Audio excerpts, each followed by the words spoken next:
사랑하는 새나 친구들 반갑습니다. 금요일 말씀을 함께 나눌 신현민 목사입니다. 제 할아버지 할머니께서 농사를 지으셔서 어릴 적에 시골에 가면 늘 농사를 도왔던 기억이 있습니다.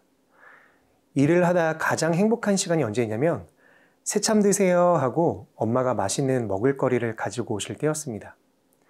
점심때가 되면 무더운 날씨를 피해서 맛있는 음식을 먹고 쉬는 시간을 갖는데 그걸 새참이라고 하거든요. 그때 먹는 음식과 물은 정말 꿀맛 같았습니다. 지친 마음에 다시 힘이 솟게 해서 오후를 신나게 일할 수 있는 기운을 줄 수 있었습니다. 우리 주변을 보면 이런 새참과 같은 사람들이 있죠. 마음을 시원하게 해주는 사람. 오늘 살펴볼 주제는 시원하게 하는 사람입니다. 함께 본문 말씀 읽어보겠습니다. 오늘의 말씀은 잠언 25장 1절에서 13절입니다. 이것들 또한 솔로몬의 잠언으로 유다 왕 히스기야의 신하들이 기록한 것이다. 이 일을 감추는 것은 하나님의 영광이요 이 일을 살피는 것은 왕의 영광이다. 하늘이 높고 땅이 깊은 것처럼 왕의 마음도 살필 수가 없다. 은의 찌꺼기를 없애라. 그래야 은세공업자가 그릇으로 만들 수 있다. 왕 앞에서 악인을 없애라. 그러면 그 왕좌가 의로 세워질 수 있다. 왕 앞에서 나서지 말고 위대한 사람들의 자리에 서 있지 마라. 그가 내게 이리 올라오너라 라고 하는 것이 너를 보고 있는 귀족들 앞에서 너를 낮추는 것보다 낫다. 내가 본 것을 성급하게 법정으로 가지고 가지 마라. 내 이웃이 모욕이라도 하면 결국에 어떻게 하려고 그러느냐. 다툴 일이 있으면 당사자와 직접 하고 다른 사람에게까지 그 비밀을 드러내지 마라. 그 말을 듣는 사람이 너를 모욕할지 모르고 너에 대한 좋지 않은 평판이 끊이지 않을지 모른다. 적절한 말을 하는 것은 은쟁반의 금사과와 같다.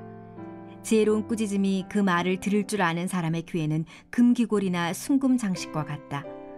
믿음직한 사절은 그를 보낸 사람에게 추수 때의 차가운 눈같이 그 주인의 영혼을 시원하게 해준다. 4절 말씀을 함께 읽겠습니다.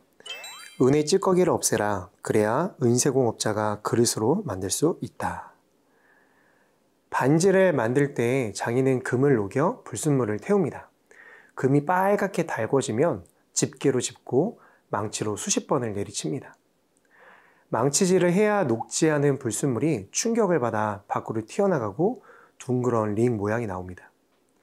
불순물이 남아있으면 다시 또 녹여서 망치질을 합니다. 이런 과정을 반복해야 순도 99.9%의 반지를 만들 수가 있습니다. 찌꺼기 같은 죄악을 우리의 마음과 사회에서 제거하지 않으면 우리는 하나님의 복을 전하는 왕과 제사장과 예언자의 소명을 감당할 수가 없습니다. 강한 나라는 강력한 군사력을 가진 나라가 아니라 정직하고 소명감이 넘치는 공직자들을 가진 나라입니다. 영국을 유럽의 1등 국가로 올려놓은 것은 산업혁명 같은 정치, 경제혁명이 아닙니다. 존 웨슬리, 찰스 웨슬리, 조지 휘필드, 존 뉴튼 같은 종교 지도자들이 주도한 영적 대각성 운동 때문이었습니다. 이들이 외친 그리스도의 복음이 도덕성을 회복시켜 신사의 나라, 영국을 일으켰습니다. 참된 영적 부흥은 사회의 찌꺼기를 태우는 역할을 합니다. 개인의 영적 부흥도 마찬가지입니다. 복음으로 내 죄악을 먼저 태워 정결케 되어야 합니다. 그래야 하나님께서 쓰시기에 온전한 도구가 될 수 있습니다. 바울은 이렇게 말했습니다. 큰 집에는 금그릇과 은그릇뿐 아니라 나무그릇과 질그릇도 있어서 어떤 것은 귀하게 사용되고 어떤 것은 막 사용되기도 한다. 그러므로 누구든지 이러한 것에서 자신을 깨끗하게 하면 그는 주인이 모든 좋은 일에 요긴하게 사용하는 귀하고 거룩한 그릇이 될 것이다. 귀하고 거룩한 그릇이 되기 위해 우리 안에 있는 버려야 할 찌꺼기는 바로 옛사람의 모습들입니다. 탐심, 교만, 음란한 마음, 시기, 질투 등 죄악된 성품을 버려야 합니다. 사랑하는 새나 여러분, 하나님께서 그분의 백성에게 원하시는 제일 첫 번째는 거룩함과 정결입니다. 이 땅의 것들을 쫓아 살아가려는 우리의 마음을 날마다 성령의 불로 태워 거룩하게 또 정결하게 해주시기를 기도하십시오. 깨끗한 그릇이 되어 여러분의 삶을 하나님께서 마음껏 그분의 뜻대로 사용해 주시기를 축복합니다.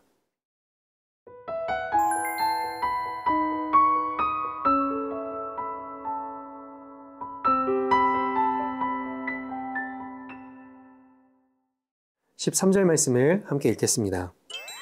믿음직한 사절은 그를 보낸 사람에게 추수 때의 차가운 눈같이 그 주인의 영혼을 시원하게 해준다. 여기서 추수 때라는 것은 팔레스타인 지방에서 보리 수확이 시작이 되고 밀 추수가 시작되는 4월 중순부터 6월 초 이후의 기간을 가리킵니다. 매우 더운 계절이죠. 얼음 냉수는 북쪽 헤르몬산으로부터 흘러내려오는 눈이 녹은 물을 상징합니다. 무더운 계절에 그것도 곡식을 추수하느라 힘겨운 노동을 해서 숨이 막히고 목이 마를 때 눈이 녹은 차가운 물을 마신다면 정말 뼛속까지 시원할 것 같습니다. 충성된 사자가 어려운 일을 마치고 돌아와 모든 일이 잘 해결되었습니다 라는 보고를 할 때 이를 들은 왕이나 주인의 기쁨을 묘사하고 있는 것인데, 우리는 성경 속에서 이처럼 충성된 사자의 예들을 많이 발견하게 됩니다. 지도자에게는 많은 수의 부하보다 충직한 부하 한 명이 훨씬 낫다는 말이 있죠.